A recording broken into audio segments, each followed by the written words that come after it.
Student, আজি মই আলোচনা কৰিবলৈ লৈছোঁ সমান্তৰ প্ৰগতি অধ্যায়ৰ ওপৰত। আৰু এই সমান্তৰ প্ৰগতিৰ 5.2 অনুশীলনীৰ 5 নম্বৰ প্ৰশ্নৰ ওপৰত আলোচনা কৰিম।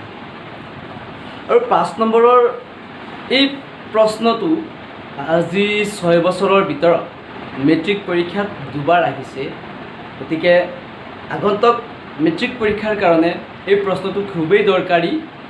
গতিকে যিসকল ছাত্ৰ ছাত্ৰীয়ে এনেকুৱা ধৰণৰ অংক বুজি পোৱাত অসুবিধা পায়, গতিকে সেই অংকটো মই অলপ সহজ সৰল পদ্ধতিত বুজাই দিবৰ কাৰণে চেষ্টা কৰিম। আৰু আপোনালোকে অলপ মনোযোগেৰে শিকিব। আগন্তুক মেট্ৰিক পৰীক্ষাৰ কাৰণে মই আকৌ কৈছোঁ, অংকটো খুবেই দৰকাৰী হয়। তো প্ৰশ্নটো মই প্ৰথমে পঢ়ি দিছোঁ। তলৰ প্ৰতিটো সমান্তৰ প্ৰগতিৰ পদৰ সংখ্যা উলিওৱা। মানে বৰ্ডত যিটো প্ৰশ্ন লিখি থোৱা হৈছে সেই প্ৰশ্নটোৰ পদৰ সংখ্যা উলিয়াব লাগে। পদৰ সংখ্যা আমি উলিয়াম। তাৰ আগতে যদি আপোনালোকে মোৰ চেনেলটো এতিয়ালৈকে ছাবস্ক্ৰাইব কৰা নাই, তেন্তে আপোনালোকে ছাবস্ক্ৰাইব কৰি ল'ব, লগতে শ্বেয়াৰ কৰিব আৰু কমেণ্ট কৰি জনাব কেনেকুৱা পাইছে মোৰ এই পদ্ধতিৰ অংক বুজি পোৱাটো আপোনালোকে কেনেকুৱা মানে সহজ হৈছে, আপোনালোকে কমেণ্ট কৰি জনাব। তো বলক ভিডিঅ'টো আৰম্ভ কৰিছোঁ। তো প্ৰশ্নত কোৱা হৈছিলে 7, 13, 19, 205 এই প্ৰগতিটোৰ মানে এই সমান্তৰ প্ৰগতিটোৰ পদৰ সংখ্যা উলিওৱা। তো আমি কেনেকৈ উলিয়াম? এইটো এটা সমান্তৰ প্ৰগতি হোৱা বুলি উল্লেখ কৰিছে প্ৰশ্ন। গতিকে সেইকাৰণে আমি লিখি দিম হিয়াৰ মানে ইয়াত মানে প্ৰথম পদ, প্ৰথম মানে একেবাৰে কোনটো আছে প্ৰথমতে, এইটো 7, এইটো এ মানে প্ৰথম পদৰ মান। তাৰপিছত সমান্তৰ প্ৰগতি ডিৰ মান উলিয়াবলৈ হ'লে সদায় দ্বিতীয়টোৰ পৰা প্ৰথমটোহে বিয়োগ কৰিব লাগে।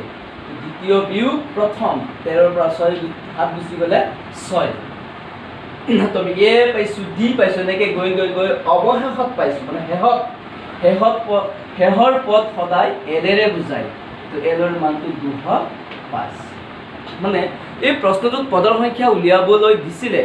এতিয়া প্ৰশ্নটোৰ সমান্তৰ প্ৰগতিত থকা বুলি উল্লেখ আছিলে, সেইটো কাৰণে প্ৰথমে আমি সমান্তৰ প্ৰগতি প্ৰথম পদৰ মান উলিয়াইছোঁ, সাধাৰণ অন্তৰৰ মান উলিয়াইছোঁ। উলিওৱাৰ পিছত যিটো প্ৰগতিটো আছিলে তাৰ একেবাৰে শেষত যিটো মান আছিলে সেই মানটো শেষৰ পদ বুলি আমি জানো। গতিকে শেষৰ পদ এলেৰে বুজাই কাৰণে আমি এলৰ মানটো কিমান লিখিছোঁ?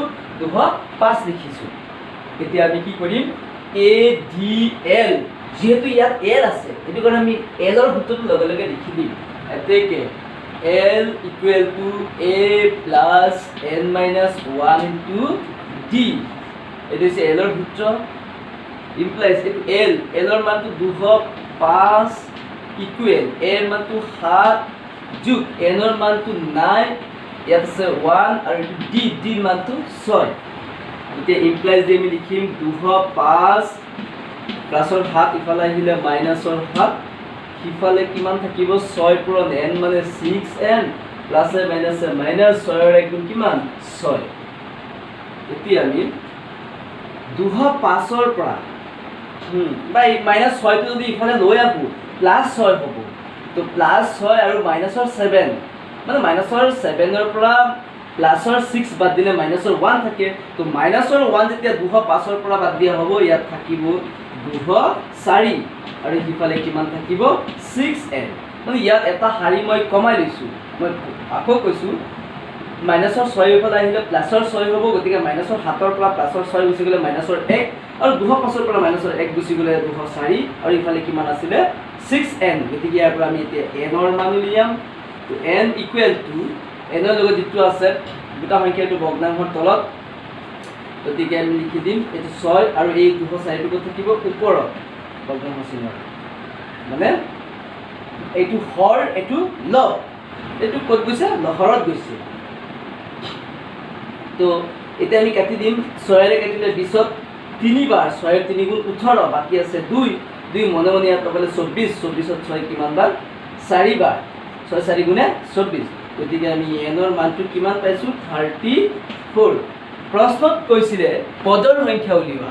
আমি জানো বা যদি তোমালোকে যদি গম পোৱা নাই এতিয়ালৈকে সমান্তৰ প্ৰগতিৰ অধ্যায়ৰ ওপৰত, মোৰ যিবিলাক আগত যিবিলাক মোৰ ইউটিউব চেনেলত ভিডিঅ' দিয়া আছে, ইনাৰ টিউটৰিয়েলত যিবিলাক মোৰ ভিডিঅ' দিয়া আছে সমান্তৰ প্ৰগতিৰ ওপৰত, সেইবিলাক ভিডিঅ' তোমালোকে প্ৰথমে চাই পেলাই সমান্তৰ প্ৰগতি ভিডিঅ'টো প্ৰথমে চাই পেলাই তোমালোকে ধাৰণাটো ল'ব পাৰিবা যে প্ৰথম পদ সাধাৰণ অন্তৰ বা শেষৰ পদ বা পদৰ সংখ্যা কিহেৰে বুজায় তো সেই ধাৰণা লৈ পেলাই আমি এই সকলো কথা গম পাম গতিকে অৱশেষত প্ৰশ্নত আমাক কৈছিলে পদৰ সংখ্যা উলিওৱা পদৰ সংখ্যা আমি জানো সমান্তৰ প্ৰগতিত এনৰ দ্বাৰা বুজায় গতিকে এনৰ মানটো আমি কিমান পাইছোঁ 34 গতিকে কিমানটা পদ আছিলে তাত 34টা পদ আছিলে বা 34 পদ আছিলে তো এইটোৱে আছিলে এই অংকটোৰ সমাধান আগতক মেট্ৰিক পৰীক্ষাত আহিব পাৰে গতিকে ধন্যবাদ ইয়াতে সামৰিছোঁ আজি